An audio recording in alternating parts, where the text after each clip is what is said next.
Hi, my name is Caleb Lowy, and this is my presentation on Chapter 36, New Conflagrations, World War II, and the Cold War.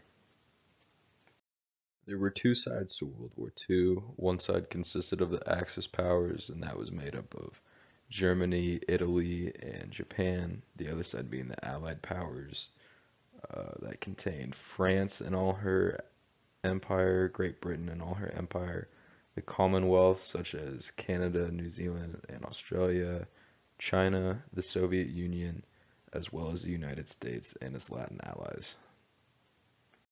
The global conflict started all the way back in 1931 when Japan started its conquest in Manchuria.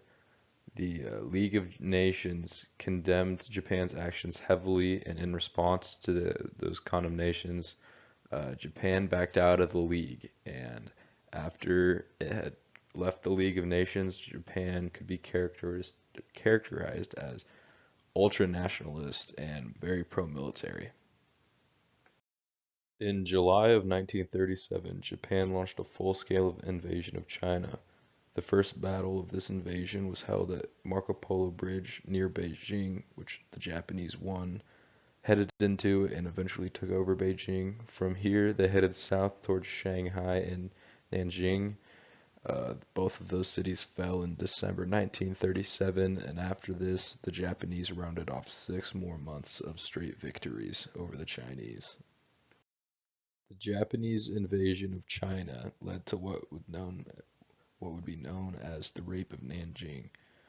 It was the first taste of horror in World War II, as over 7,000 women were raped, hundreds of thousands of unarmed civilians and unarmed soldiers were murdered, 1/3 of houses in Nanjing were burnt to the ground, and Japanese soldiers killed 400,000 Chinese as they were used for either bayonet practice or machine gunned down in large pits.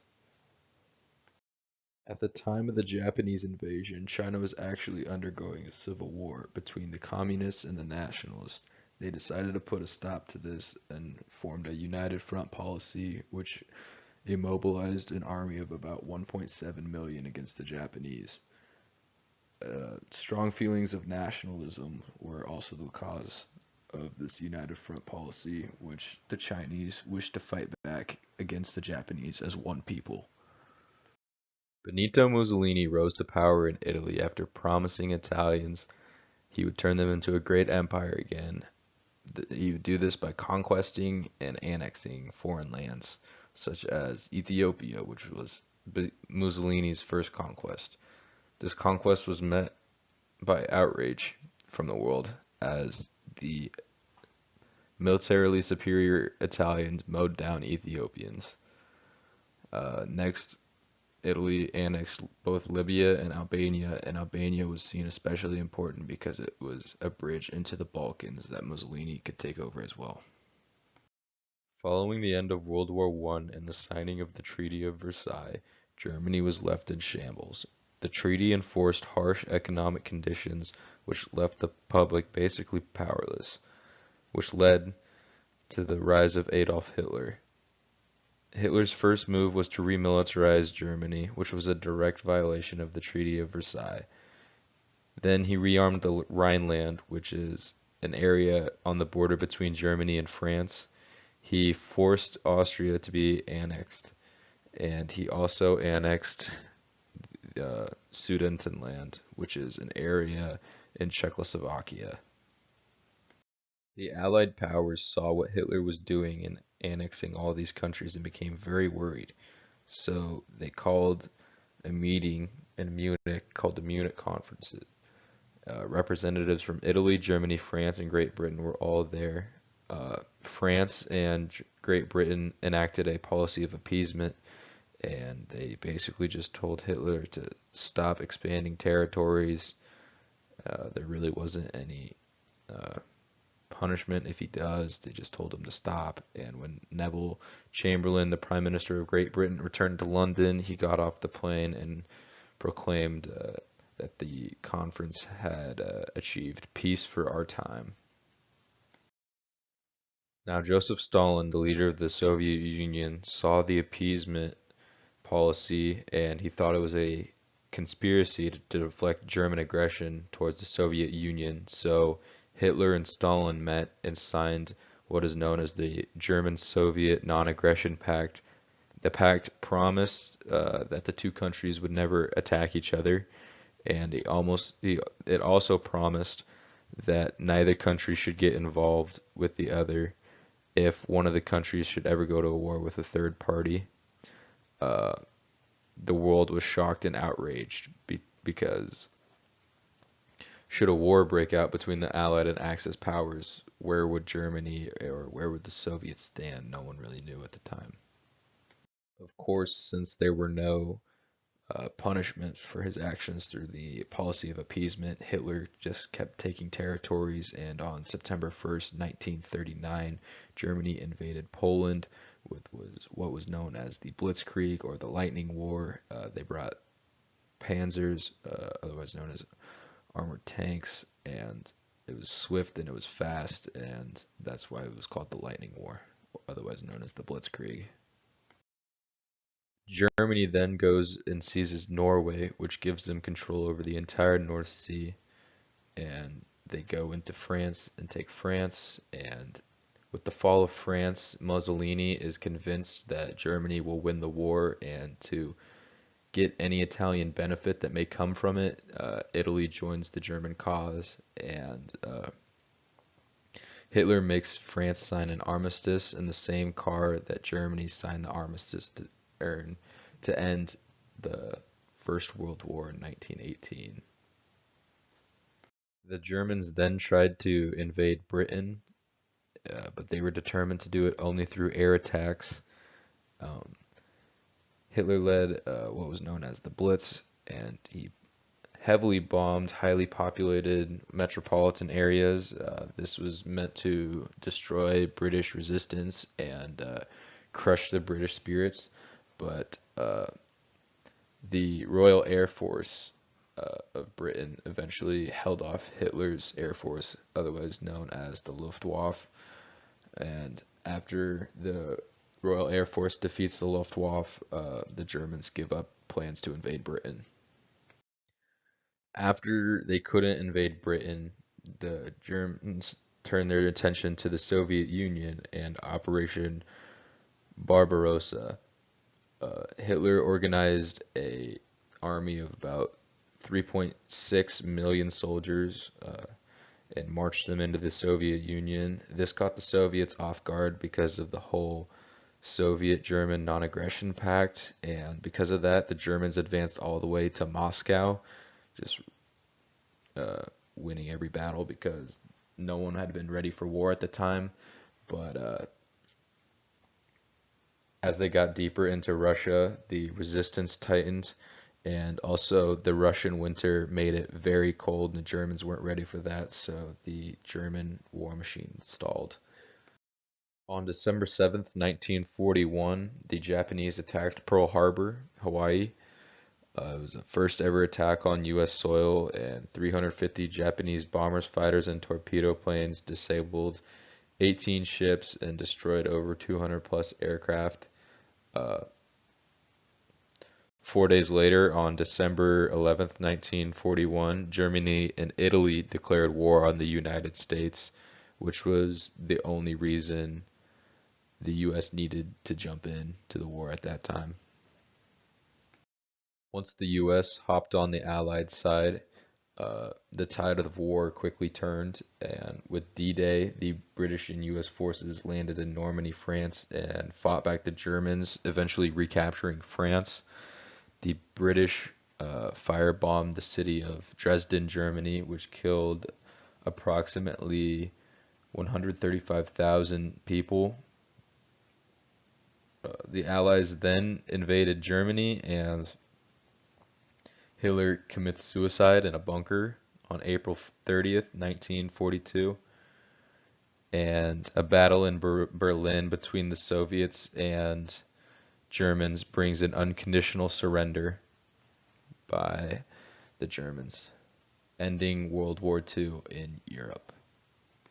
Meanwhile, the United States has been fighting the Japanese in the Pacific theater, and two especially important battles were the battles of Iwo Jima and Okinawa, and in the Battle of Iwo Jima is where the Japanese introduced kamikaze pilots that had volunteered missions to crash their planes into things, killing themselves.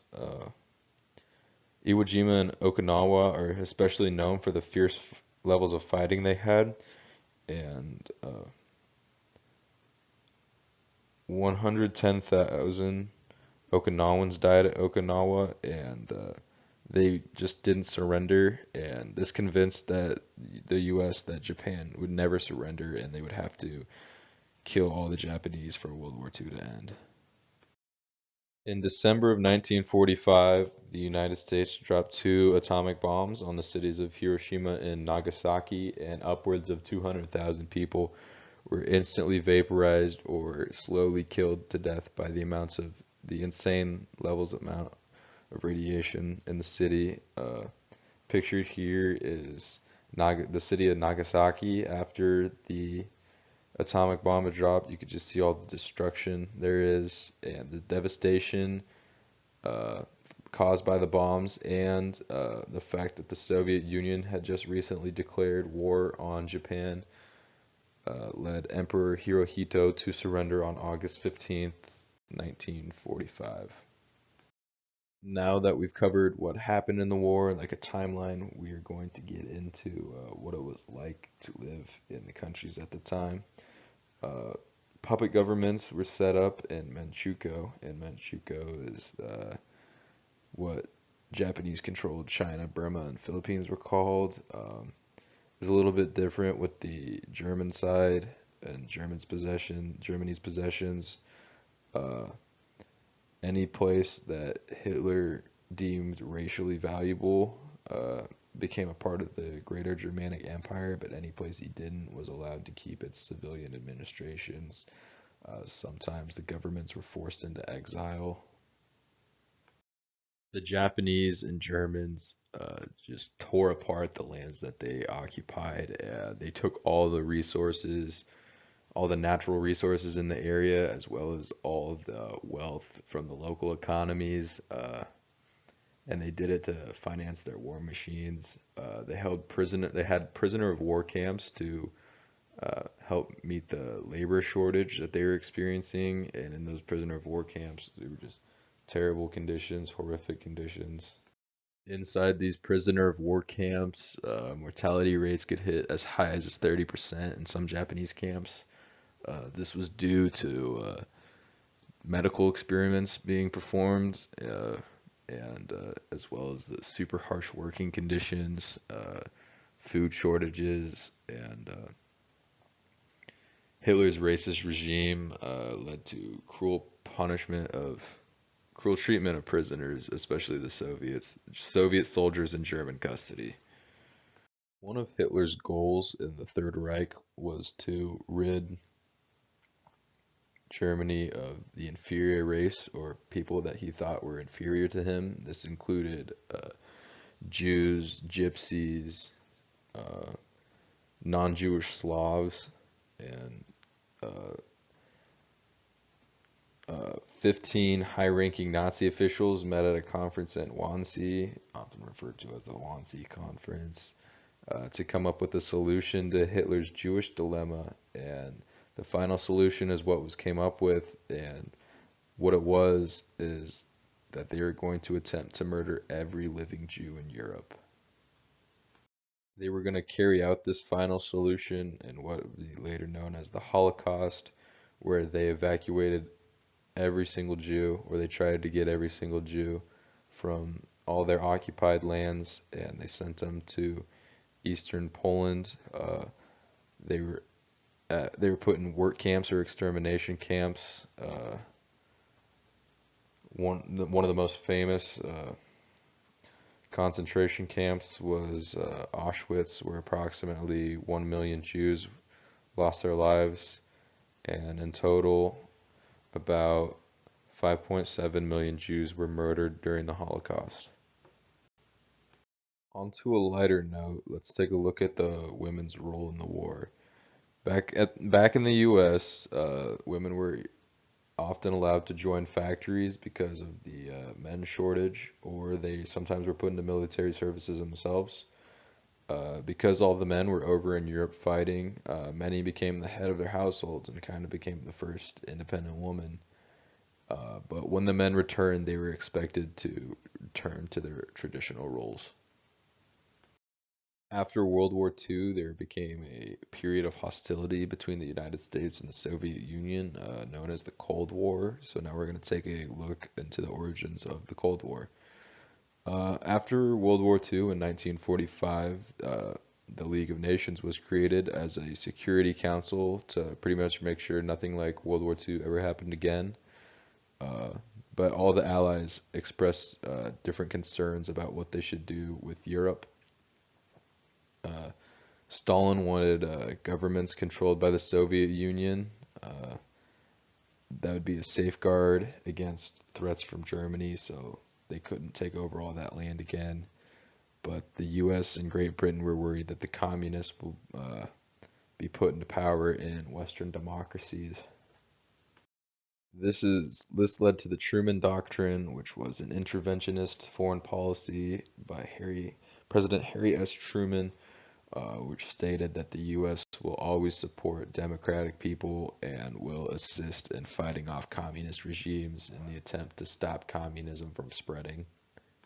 Now, Europe was in shambles, like literal shambles, and they needed to be reconstructed in some way. There were two plans presented, a capitalistic plan and a communist plan, likewise. Uh, the capitalist plan was known as the Marshall Plan, and it was named after Secretary of State George C. Marshall.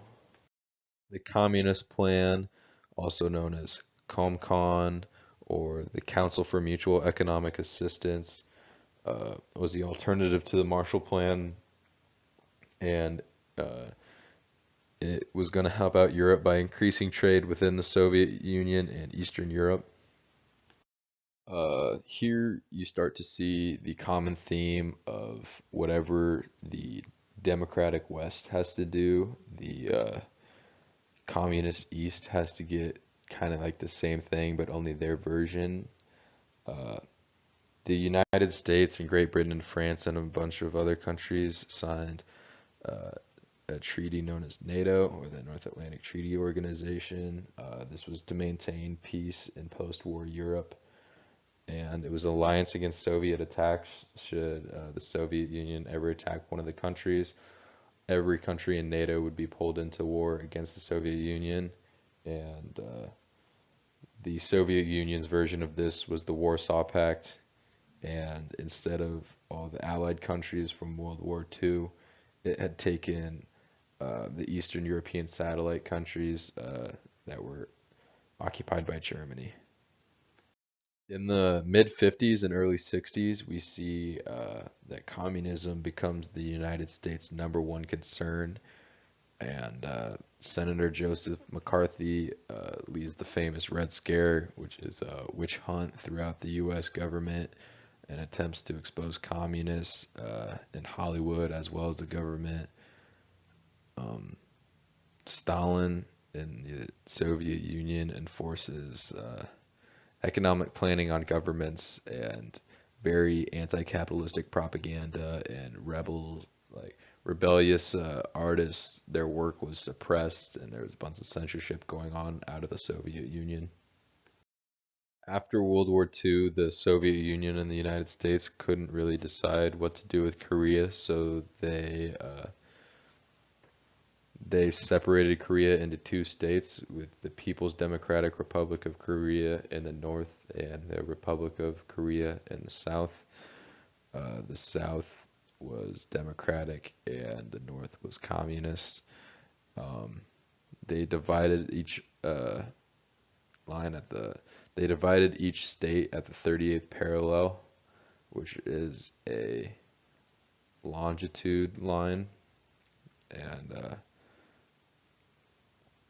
the North Koreans crossed that line, and with support from the UN, the US sends in troops because they thought it was an idea. They thought it was an opportunity for a unified state that would be pro U.S. and they push the forces back into the north, back across the 38 parallel, and eventually invade the north. But communist China pushes the U.S. back to the south, and there's a big stalemate until they come to an armistice. After the Korean War, the what's known as the nuclear arms race takes place, and the Soviet Union develops their own atomic bomb, but the U.S. is determined to retain its military superiority, but the Soviet Union is also determined to be equal to the U.S. So what happens is both parties are just building and getting lots and lots of nukes, nuclear weapons, and there's just a tremendous supply of nuclear weapons in the world at this point.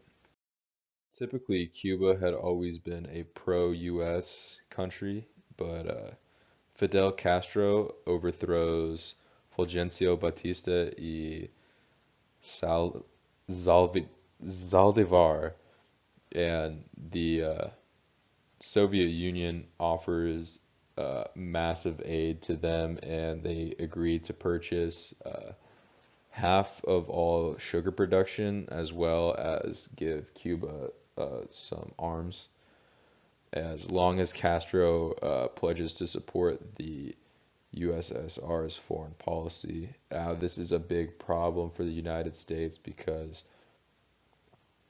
Cuba is in Cuba's very close to the United States, especially Florida, and the United States launches the Bay of Pigs invasion, which John Kennedy authorized, and it was an attempt to overthrow Castro's uh, regime, but the air support did not show up, and the invasion force was easily taken care of. It was a tremendous failure on the part of the U.S., and it actually encourages Castro to store nuclear missiles in Cuba.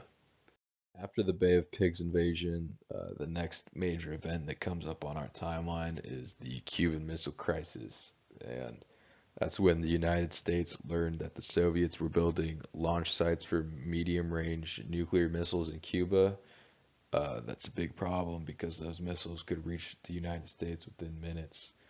And JFK basically lays down the law to the Soviets and says, take all your missiles out of Cuba and don't put any more in, or else we're going to war, nuclear war. And after 2 weeks, the Soviets finally yield because they realize how bad the nuclear war would be for the world, as long as publicly, as long as Kennedy promises not to overthrow Castro, but there was a private deal where the U.S. agreed to take nuclear arms out of Turkey. After the Cuban Missile Crisis and after a period of de-Stalinization, which was the Soviet Union trying to distance themselves from the harshness of some of Stalin's policies, the U.S. and Soviet leaders agreed to a policy of detente. This basically cooled off the arms race, reduced hostility between countries, and this brings an end to the Cold War. And it's important to note that there was no actual fighting during what is called the Cold War. This ends my presentation on chapter 36. Hope you guys learned something.